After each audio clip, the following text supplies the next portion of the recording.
어벤져스 인피니티 워의 메인 빌런 타노스를 아시나요? 손가락을 튕겨 인류 절반을 없앨 모두에게 절망을 안긴 캐릭터죠. 만약 타노스처럼 어떠한 것도 없앨 수 있는 막강한 힘이 생긴다면 당신은 어떤 것을 없애고 싶나요?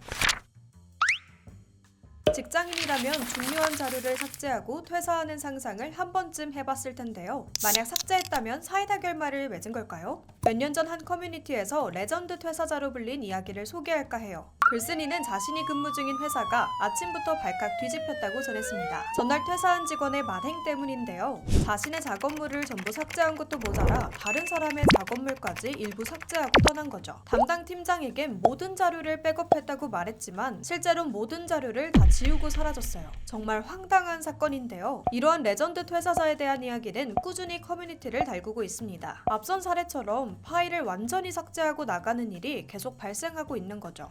최근에는 회사를 그만두면서 업무용 파일 4,000여 개를 삭제한 직원 A씨가 논란이 됐어요. A씨는 회사와 수익 배분 관련 협의가 되지 않아 퇴사를 결정했습니다. 그런데 퇴사하면서 회사 파일을 모두 삭제해버렸어요. 뿐만 아니라 회사 홈페이지 양식도 초기화하고 관리자 계정 비밀번호까지 바꾸고 떠났습니다. 이로 인해 회사는 업무에 큰 혼선을 겪게 됐죠. 하지만 A씨의 주장은 달랐습니다. 단지 휴지통으로 옮긴 것뿐이고 언제든지 복구가 가능하다고 주장했어요. 그러나 결론적으로 회사는 일부 자료만 회수할 수 있었고 대부분의 자료는 영구 삭제됐습니다. 결국 A씨는 업무방해 혐의로 벌금 500만 원을 선고받았어요.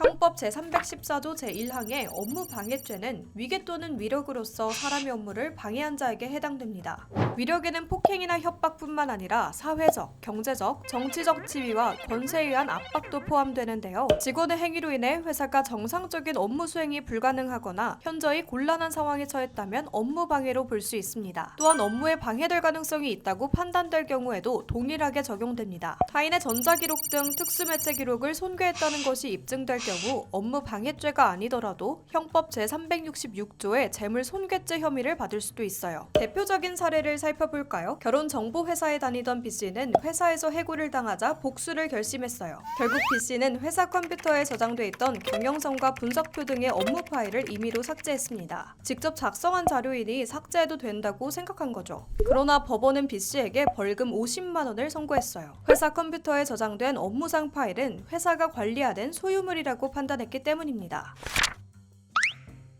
그럼 정리해볼까요? 퇴사한 직원이 자료를 삭제했다면 형사고소가 가능합니다. 해당 자료의 소유자가 회사라면 피고인 기준 타인의 전자기록에 해당하므로 전자기록 손괴가 성립되기 때문이에요. 또한 삭제 행위로 인해 회사의 업무 수행에 막대한 차질이 발생했다면 업무 방해죄도 성립됩니다. 다만 회사는 어떤 내용에 어떠한 가치 있는 정보가 삭제됐는지 어떤 업무가 방해됐는지를 구체적으로 밝혀야 합니다. 법적 분쟁을 위한 만반의 준비가 필요한 거죠. 회사가 업무 방해를 충분히 입증하지 못했다며 직원의 손을 들어준 판결이 적지 않습니다만 구체적인 자료가 준비될 경우 직원을 상대로 형사는 물론이고 민사상 책임까지 물을 수 있습니다. 이렇게 자료를 복구하지 못하거나 회사에 큰 피해를 끼친다면 단순한 해프닝으로 끝나지 않습니다. 회사의 중요한 파일을 삭제하고 퇴사하는 상상 누구나 한 번쯤 해볼 수 있습니다. 다만 우리는 막강한 힘이 있는 영화 속 타노스가 아닙니다. 현실 세계에서는 법적 책임을 물을 수 있다는 것을 명심해야 해요. 특히 타노스가 빌런이라는 점을 기억해야겠죠? 오늘의 법과 사전이었습니다.